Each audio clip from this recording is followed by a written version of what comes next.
जय श्री कृष्ण प्रेमी जनों। आज हम श्रीमद् भगवद गीता का अध्याय 8 लेकर प्रस्तुत हैं। चलिए इसकी शुरुआत करते हैं। दोस्तों, अगर आपको हमारा ये हिंदी अनुवाद पसंद आ रहा हो तो प्लीज़ इसे लाइक करिए, शेयर करिए और अपने दोस्तों के साथ मिलके सब्सक्राइब करिए। जय श्री कृष्ण। किं तद्ब्रह्मा किं ध्यात्मं किं कर्म पुरुषोत्तमः अधिभुक्तं च किं प्रोक्तम अधिदैवं किमुच्यते। अर्जुन ने कहा, हे पुरुषोत्तम, वह ब्रह्मा क्या है, अध्यात्म क्या है, कर्म क्या है, अधिभूत नाम से क्या कहा गया है और अधिदेव किसको कहते हैं। अधियज्ञः कथं कोऽत्र देहे अस्मिन् मधुसूदनं प्रयाण काले च कथं ज्योतिन्यतां भीम।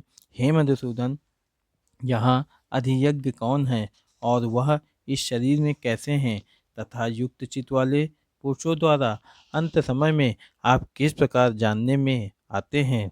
तो भगवान कहते हैं, अक्षरम ब्रह्म परम स्वभावो अध्यात्मुच्यते भूत भावो करो विसर्ग कर्म सज्जिता। श्री भगवान ने कहा, परम अक्षर ब्रह्मा है, अपना स्वरूप अर्थात जीवात्मा अध्यात्म नाम से कहा जाता है तथा भूतों के भाव को उत्पन्न करने वाला जो त्याग है वह कर्म नाम से कहा गया है। अधिभूतम क्षरो भव पुरुषश्चाधिदैवतम अधिज्ञो अहम मे वात देहे देहव्रताम वरः।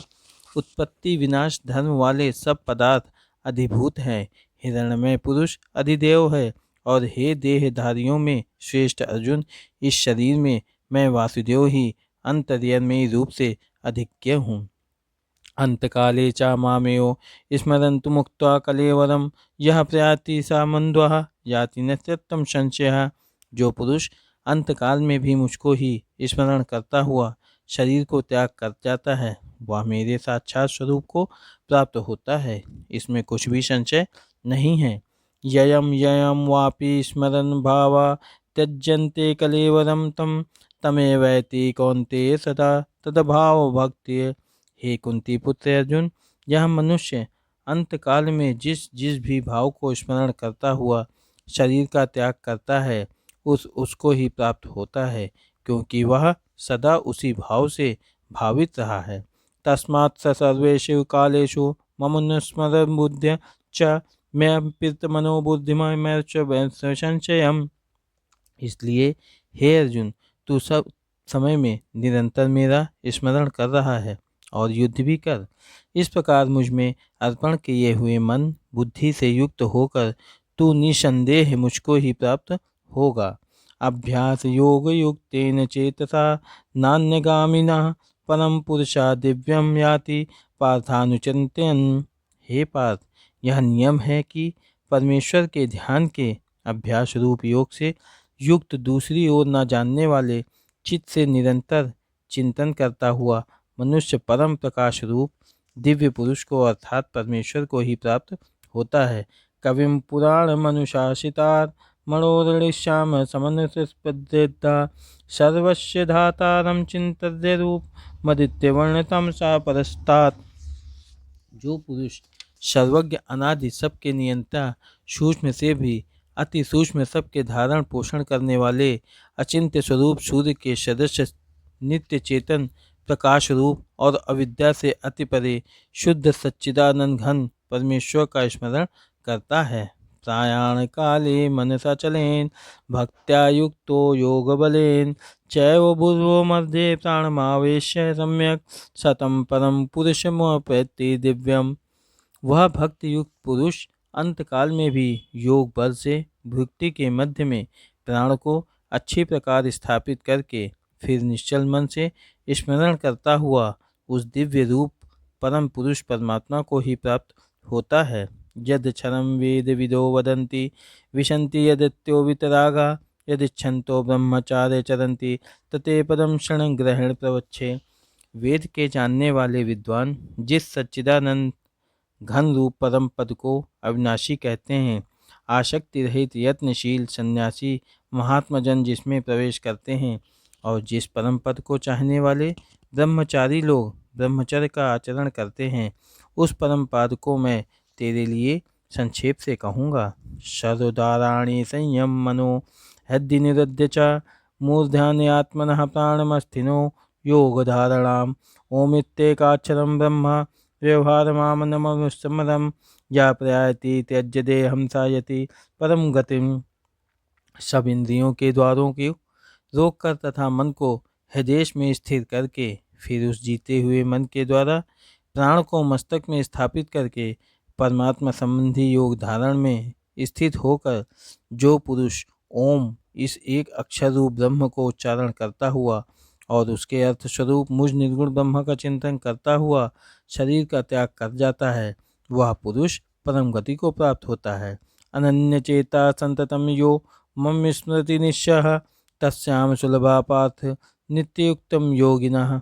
हे अर्जुन, जो पुरुष मुझ में अनन्य चित्त होकर सदा ही निरंतर मुझ पुरुषोत्तम को स्मरण करता है, उस नित्य निरंतर मुझ में युक्त हुए योगी के लिए मैं सुलभ हूँ, अर्थात उसे सहज ही प्राप्त हो जाता हूँ। मामुपेत्यं पुनर्जन्म दुख कालमशास्तम नापानुवंती महात्मना संसदि परमात्मा गतः। परम सिद्ध को प्राप्त महात्मा जन मुझको प्राप्त होकर दुखों के घर एवं क्षण भंगुर पुनर्जन्म को नहीं प्राप्त होते हैं। अब्रह्मा भुवन अल्लोकः पुनरावर्तिनो अर्जुन मामुपेत्य तु कौन्ते पुनर्जन्म न विद्यते। हे अर्जुन, ब्रह्मलोक पर्यंत सब लोग पुनरावर्ती हैं, परंतु हे कुंती पुत्र, मुझको प्राप्त होकर पुनर्जन्म नहीं होता, क्योंकि मैं कालातीत हूँ और ये सब ब्रह्मादि के लोक काल के द्वारा सीमित होने से अनित्य है। सहस्त्र युग पर्यंत महर्षिर्ब्रह्माणो विदुः रात्रि युग सहस्त्रांताम ते अहोरात्र विदो जनः। ब्रह्मा का जो एक दिन है उसको 1000 चतुर्युग तक की अवधि वाला और रात्रि को भी 1000 चतुर्युग तक की वाला अवधि वाली जो पुरुष तत्व से जानते हैं, वो योगी जन काल के तत्व को जानने वाले हैं। अव्यक्तादव्यक्तः सर्वः प्रभवन्त्यारागमे रात्र्यागमे प्रलीयन्ते तत्रैव वाक्य रक्त संज्ञांके। संपूर्ण चराचर भूतगण ब्रह्मा के दिन के प्रवेश काल में अव्यक्त से अर्थात ब्रह्मा के सूक्ष्म शरीर से उत्पन्न होते हैं और ब्रह्मा की रात्रि के प्रवेश काल में उस अव्यक्त नामक ब्रह्मा के सूक्ष्म शरीर में ही लीन हो जाते हैं। भूतग्रामा स एवं भूत्वा भूत्वा प्रलीयते रात्र्यागमे अवशः पार्थ प्रभवत्सहरागमे। हे पार्थ, वही यह भूत समुदाय उत्पन्न होकर प्रकृति के वश में हुआ रात्रि के प्रवेश काल में लीन होता है और दिन के प्रवेश काल में फिर उत्पन्न होता है। परिस्तस्मातो भावयन्यो व्यक्तो अव्यक्त सनातनः यह स सर्वेषु भूतेषु नश्यति न विनश्यति। उस अव्यक्त से भी अति परे दूसरा अर्थात विलक्षण जो सनातन अव्यक्त भाव है, वह परम दिव्य पुरुष सब भूतों के नष्ट होने पर भी नष्ट नहीं होता है। अव्यक्तोक्षरा इत्युष्टपाहु परमः गतिम याम प्राप्तम न निर्वर्ते तदाम परमम। जो अव्यक्त अक्षर इस नाम से कहा गया है, उसी अक्षर नामक अव्यक्त भाव को परम गति कहते हैं, तथा जिस सनातन अव्यक्त भाव को प्राप्त होकर मनुष्य वापस नहीं आते, वह मेरा परम धाम है। पुरुष परा पार्थ व्यक्त्या लभ्यं संतवन्त्या यस्यांत स्थानी भूतानि येन सर्वमिदं ततम्। हे पार्थ,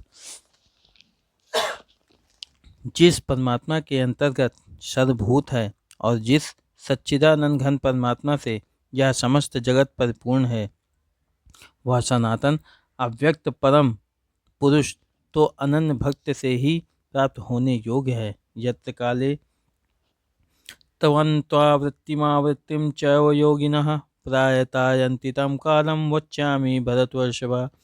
हे अर्जुन, जिस काल में शरीर त्याग कर गए हुए योगीजन तो वापस न लौटने वाली गति को और जिस काल में गए हुए वापस लौटने वाली गति को ही प्राप्त होते हैं, उस काल को अर्थात दोनों मार्गों को कहूँगा कि अग्रिजिहोतिरः शुक्लः श्रृणामाशः उत्तरायणमां तत्र प्रायता गच्छन्ति ब्रह्मा विदो जनः।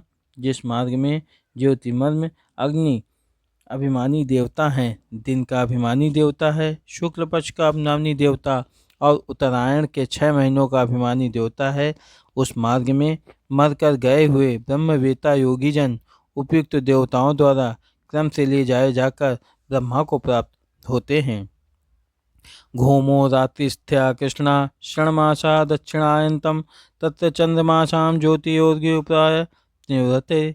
जिस मार्ग में घूमा अभिमानी देवता है, रात्रि अभिमानी देवता है तथा कृष्ण पक्ष का अभिमानी देवता है और दक्षिणायन के 6 महीनों का अभिमानी देवता है, उस मार्ग में मर कर गया हुआ सकाम कर्म करने वाला योगी उपयुक्त देवताओं द्वारा क्रम से ले गया हुआ चंद्रमा की ज्योति को प्राप्त होकर स्वर्ग में अपने शुभ कर्मों का फल भोगकर वापस आता है। शुक्ल कृष्णे गति होते जगत शासते मते एकायायत्यनावर्तिमन्यवर्तते पुनः।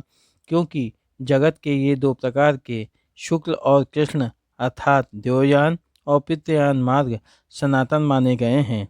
इनमें एक के द्वारा गया हुआ जिससे वापस नहीं लौटना पड़ता है उस परम गति को प्राप्त होता है, और दूसरे के द्वारा गया हुआ फिर वापस आता है अर्थात जन्म मृत्यु को प्राप्त होता है। नैते सती पार्थ ज्ञानयोगी मुहूर्ति कश्चन तस्मात् सर्वस्य कालेषु योग युक्तो भव अर्जुन। हे पार्थ, इस प्रकार इन दोनों मार्गों को तत्व से जानकर कोई भी योगी मोहित नहीं होता। इस कारण हे अर्जुन, तू सब काल में सम बुद्धि रूप योग से युक्त हो अर्थात निरंतर मेरी प्राप्ति के लिए साधन करने वाला हो।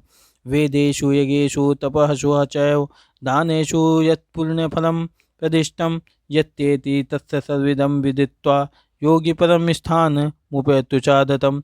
योगी पुरुष इस रहस्य को तत्व से जानकर वेदों के पढ़ने में तथा यज्ञ तप और दान आदि के करने में जो पुण्य फल रहा है उन सबको निसंदेह उल्लंघन कर जाता है और सनातन परम पद को प्राप्त होता है।